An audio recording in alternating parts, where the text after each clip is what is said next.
አጣቀው መንገድ እንዲወድምንና እንዲበክን ያደርጋል። የነካው ያየው ሁሉ መባረክ ያቅተዋል። ደሞዜ የምትለው ነገር ላይም ምንም ውስጥ እንዳይገባ አድርጎ በረከት አልባ ያደርጋል። ይሄ በስውር የሚገባው መንፈስ ነው እና የመጀመሪያው ሲዳከም የምናቅበት መንገድ አንደኛው ነጥብ ግልጽ የሆነ ውጊያ ውስጥ መግባት ነው። በላ ማለት ነው።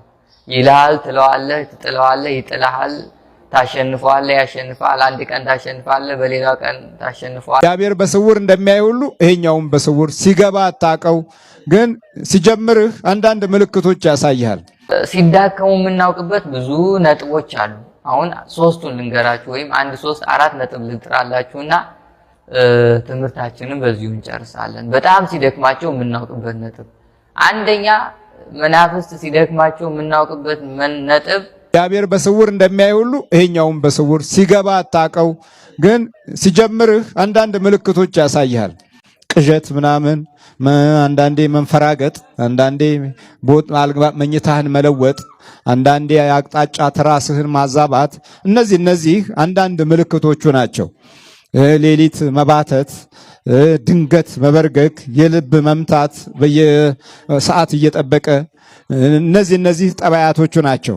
አይንህ ላይ ደግሞ በሚቀመጥበት ጊዜ ብዥታዎች፣ አንዳንድ ጊዜ የምታየውን ነገር በመንፈሱ አይን እንድታይ ያደርጋል። የምትመርጠውን ነገር በመንፈሱ እንድትመርጥ ያደርጋል።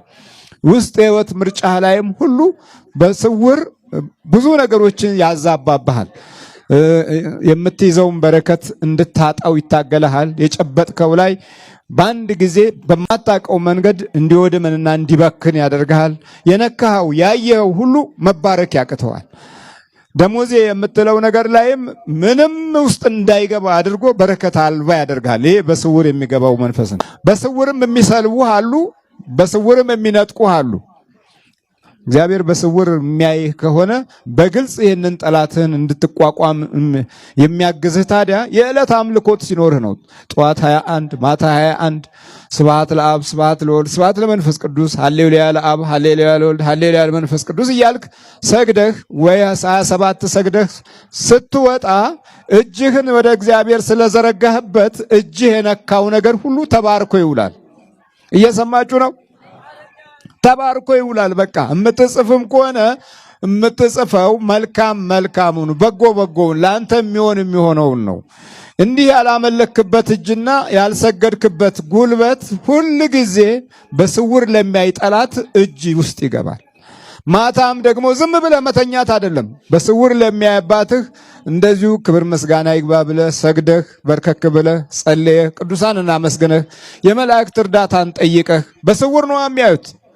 አንተ የምታየው ዓለማዊውን ነው። እነሱ የሚያዩት ጥልቁንም ከውስጥም ከላይም ከውጭም ነው። አይናቸው ብርሃናዊ አይን ነው። ኤክስሬ እንኳን አለን አይደል? እንደኛ በአቅማችን ይሄው ኤክስሬ አለ አይደል? ስትፈልግ ኩላሊት ስትፈልግ ሳምባህን የሚያያል አይደል? ይሄኛው ይሄ በሰውኛው ነው። ግን ነፍስህን አያይም እሱ፣ ወይም ሰይጣንን አያይም። ሚሊዮን ሰይጣን እያለ ኤክስሬ ውስጥ ብትገባ ሚሊዮን ሰይጣን አይታይም። የሚታየው ያንተ ስጋ ነው። ይሄ ስጋው ብቻ ነው። እና በውስጥ ግን ብዙ ጠላት አለ። ያንን የሚያጠቃልህ በስውር የሚያይባትህ ነው። በስውር የሚያይባትህ በግልጽ ጠላትህን ይዋጋልሃል ማለት ነው። እዚህ የምታየው ሁሉ በስውር የገባ ነው እንጂ ሲገባ እኔ ገብቻለሁ ያለ ሰይጣን የለም። እኔ ያስኩት ያለ የለም። ግን ጸሎት ቤት ካለህ መንበርከኪያና መስገጃ ካለህ ሲገባም ታውቀዋለህ። የምታውቀው ምንድነው? መንፈሳዊ ነገርህ ላይ ንቃት እንዳይኖርህ ያደርጋል። የመጀመሪያው ትልቁ አሰራሩ እሱ ስለ መንፈሳዊ ነገር የሚሰማህን ስሜቶች ማጥፋት ነው። እዚህ ላይ ደግሞ 3 አይነት ስሜቶች አሉ። ወደዚህ ቀደም ብለህ ዝም ብለህ ቤተክርስቲያን ትመላለስ እንደሆነ ተመላልሶ ይለምዳል እሱ። ይሄ እንዲህ አይነት ለማዳ ሰይጣኖች አሉ። ለማዳ አንበሶች እንዳሉ ሁሉ ለማዳ ሰይጣኖች አሉ፣ ለማዳ አጋንንቶች አሉ። ይመላለሳል አብሮ። ግን አንዳንድ መሰረታዊ ነገር ላይ ህይወትህ በጠላት እጅ መያዙ ይታወቃል። አንደኛ ልጸልይ ስትል ይጠፋል። ሁለተኛ እሰግዳለሁ ስትል አቅም ያንሳል። በጎ ነገር አደርጋለሁ ስትል ደግሞ ያምሃል፣ ውስጥህን በሐሳብ ያምሃል። ቸርነትን፣ ቅንነትን በህይወትህ እንዳትይዘው ይፈልጋል።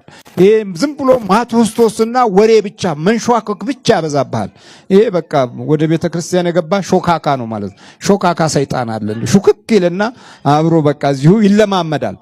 ከዛ እንዳውም ውጪ ከምትሰራቸው ክፋቶች ይልቅ የበለጠ እዚህ ተመሳስሎ ከአንተ ጋር የሚሰራው ክፋት ይበልጣል። ይሄ እንዲህ አይነቱ ሞላጫ ሰይጣን ነውና ይመሳሰላል ማለት ነው። ለዛ መመሳሰል ዋናው ትልቁ ነገር አለማምለክና ቅንነት አለመኖር ነው። የተፈጥሮ ቅንነት ማጣት የበለጠ ይሄንን ሰይጣን ያሻሽለዋል። ይሄኛው አይነት ሰይጣኖች ቶሎ አይወጡም፣ ቶሎ አይያዙም። ምክንያቱም እናቃለን የሚል ባህሪያትም አላቸው። ዕውቀት አለን፣ በደንብ ወንጌል ተምረናል ወይም ደግሞ ማስተማር እንችላለን የሚልም ባህሪ አለው። እንዲህ አይነቱ መንፈስ ቶሎ መቆጣጠር አደገኛ ነው፣ በጣም ያስቸግራል።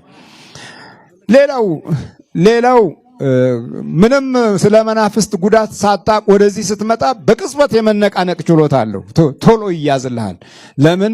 ማምለክ ጀምረሃል፣ መስገድ ጀምረሃል፣ በመቁጠሪያ መግረፍ ጀምረሃል።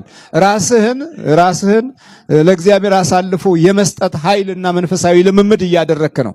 እንዲህ ከሆነ ደግሞ ቶሎ ይያዛል። ቶሎ ለመያዙ ዋናው ምክንያት በእምነታዊ ኃይል በኩል እግዚአብሔርን እየፈራህ እየመጣህ ነው ያለው። ይህን ለመቆጣጠር ብዙ አያስቸግርም።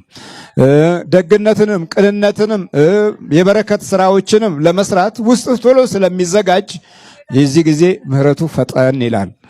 የእግዚአብሔር ቸርነትም እግረ መንገዱን እየተገለጠ መንፈሳዊ ጥበቃውን ካንተ ጋር ያደርጋል። መንበርከክህና መጸለይም ዋጋው በግልጽ የሚታይ ይሆናል። ጠላትህን ታሸንፈዋለህ። ግደለው ከተባለ ሰይጣን እግዚአብሔር አትገለውም የሚለው መልእክት የሚያስተላልፈው በስውር የሚያባታችን ሲዳከሙ የምናውቅበት ብዙ ነጥቦች አሉ። አሁን ሶስቱን ልንገራችሁ ወይም 4 ነጥብ ልጥራላችሁና ትምህርታችንን በዚሁ እንጨርሳለን። በጣም ሲደክማቸው የምናውቅበት ነጥብ አንደኛ፣ መናፍስት ሲደክማቸው የምናውቅበት ነጥብ ግልጽ የሆነ ውጊያ ይጀምራሉ። ግልጽ የሆነ ውጊያ ማለት ዝም ብሎ እያየ ነው የሚዋጋ ነገር አለ። ግብ ዝም ብለን አልተዋከስነውም እንጂ ልክ ከሰው ጋር እንደምንጣለው ነው የምንጣለው። ይለናል እንለዋለን፣ ይመታናል እንመታዋለን፣ ይጥለናል እንጥለዋለን። እንደዚህ አይነት ውጊያ እንጀምራለን ማለት ስንጸልይ ግልጽ የሆነ ምልክት ያሳያል። አይምሮአችን ላይ ይሯሯጣል፣ ሆዳችን ላይ ያጮሃል፣ እግራችን ላይ ይሯሯጣል፣ ሰውነታችንን ያንቀጠቅጣል፣ እሳት ይሆናል፣ ትኩሳት ይሆናል፣ ያዛጋል፣ የአይናችንን ያበራል። እንደዚህ የሆነ ግልጽ የሆነ ውጊያ ማለት ነው። ስለዚህ በግልጽ መዋጋት ይሄ ሲዳከም አንዱ ነጥብ ነው። በጣም ሲጎዳ ነው መናፍስት ምልክት የሚሰጡ። ጸሎቱ ኃይል የበለጠ ሲነካው የጸሎቱ ኃይል እና የመንፈስ ቅዱስ ስጦታ በብዛት ሲመጣ በብዛት ወደ ህይወታችሁ ሲመጣ የህይወታችሁ አካል ሲሆን መንፈስ ቅዱስ መንፈስ ርኩስን ሲይዘው ሲያስረው ሲነካካው ግልጽ የሆነ ምልክት የሚያሳያል። ስለዚህ ዝም ብሎ ምልክት አያሳይም።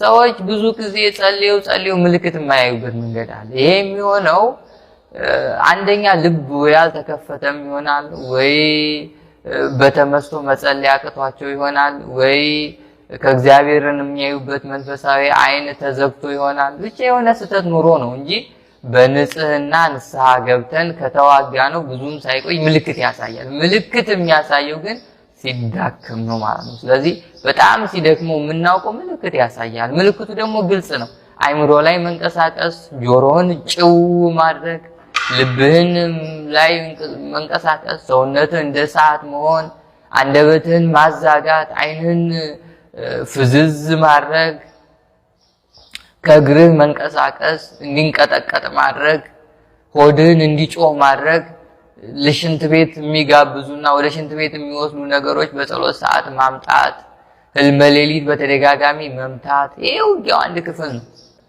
እና የመጀመሪያው ሲዳከም የምናውቅበት መንገድ አንደኛው ነጥብ ግልጽ የሆነ ውጊያ ውስጥ መግባት ነው። በላ ልበላ ማለት ነው።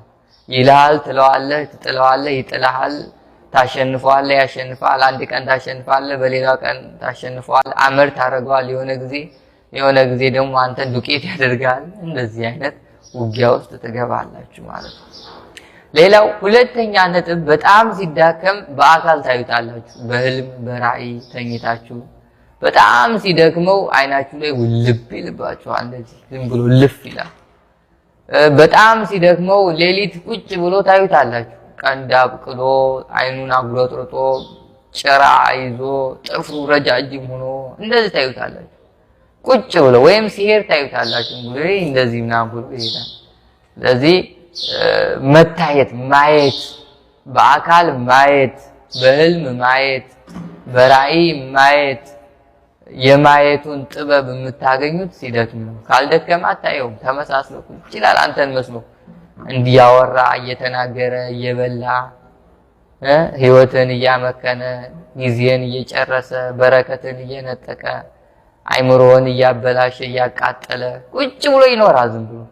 ግን ሲደክመው ይህን ሁሉ ነገር ቀጥ ያደርጋል። ሌላው በጣም ሲደክመው የሚታወቅበት መንገድ ሶስተኛው ነጥብ ትዕዛዝ ማክበር ይጀምራል። ትዕዛዝ ማክበር፣ አቁም ስትለው ያቆማል፣ ተው ስትለው ይተዋል፣ ታሰር ስትለው ይታሰራል፣ ሂድ ስትለው ይሄዳል፣ አትረብሽ ስትለው አይረብሽም፣ እንዳታደርግ ስትለው አያደርግም። ይሄ ደረጃ ይደርሳል። ስራ ስትለው ይሰራል። እንደ የሚያሰሩት እኮ አሉ። እኔ በጣም የሚገራርም እህቶች አውቃለሁ፣ ያሰሩታል። አንዷ በጣም ድክም አለኛለችኝ የሆነ ጊዜ በቃ መስራት አቃተኝ። ጸሎቱ በሽታም ያማታልና አደከመኝ። እንደው እናቴ ቅድስት አርሴማ እባክሽ አሁን እንደዚህ ድክም ብሎኝ ልሰራ ነው ይሄን ምናምን አለች። አዘዘችላት፣ ስራ አለች። ከዛ አጸዳ፣ ወለወለ፣ ዕቃውን ቤቱን አጸዳላት። በቃ ብለሽ ታሰሪናለሽ እያለ እየተነጫነጨ እንደዚህ ያደርጉታል። ስለዚህ ሲደክመው ነው ሲያዝ ነው። ታዲያ እናንተም እንደዚህ ማድረግ ትችላላችሁ። ከደከሙ ተነስ ቤቱን አጽዳ ትሉታላችሁ። ተነስ የሆነ ነገር አምጣ ትሉታላችሁ። ተነስ እንደዚህ አድርግ እያላችሁ ማዘዝ ትችላላችሁ። ግንባር ላይ ውጣ ስትሉት ይወጣል።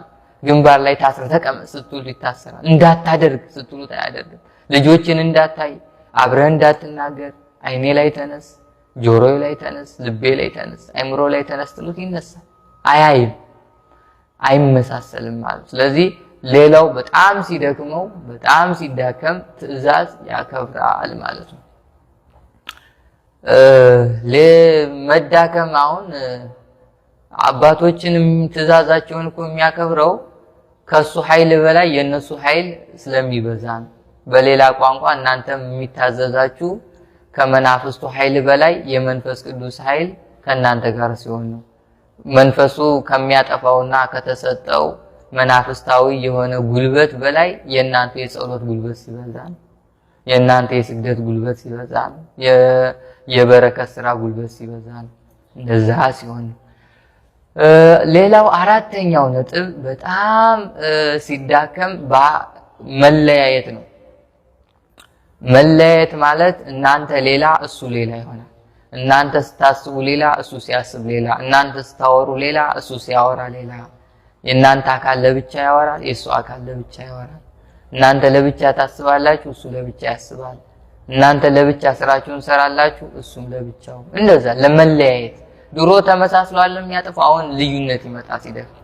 ስለዚህ እነዚህ አራት ነጥቦችን ስናይ በጣም ስለደከመው በዚህ ሰዓት ከኛ በጸሎት በአምልኮት በመንፈሳዊ ሕይወት ትንሽ ከፍ ያለ የመንፈስ ቅዱስ ኃይል ያለባቸው አገልጋዮች ጋር ሄደን ሸኙልኝ ብትሉት ይሄዳል።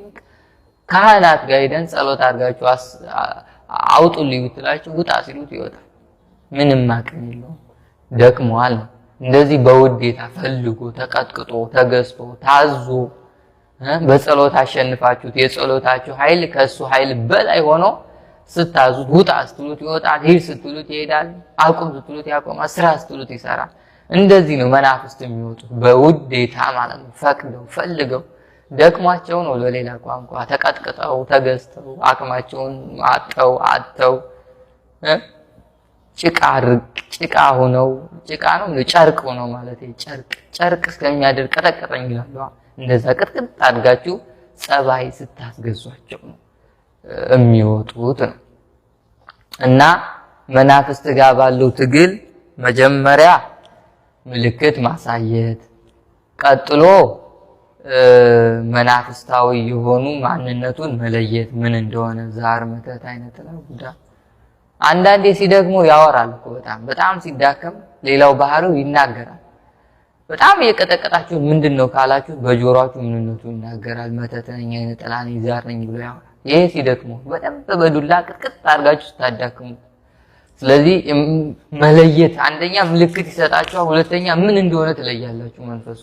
መንፈሱ ምን እንደሆነ ከለያችሁ በኋላ እየቀጠቀጣችሁ ማዘዝ፣ እንደዚህ አርግ፣ ታሰር፣ አቁም ስራን ምናምን፣ ምንድነው፣ መቼ ነው የመጣው፣ ከየት ነው የመጣው እያላችሁ ከዛ መጨረሻ ላይ እነዚህ ነጥቦችና እነዚህ ደረጃዎችን ካሳያችሁ በጣም ስለደከመው ጎበዝ የሆኑ በጸሎት የበረቱ እህቶች ወንድሞች ካሏችሁ፣ ከዛም በላይ አባቶች ካሉ ጸሎት አድርገው እንዲሸኙላችሁ ከህይወታችሁ እንዲያስወጡላችሁ መጠየቅ መማጸን ነው።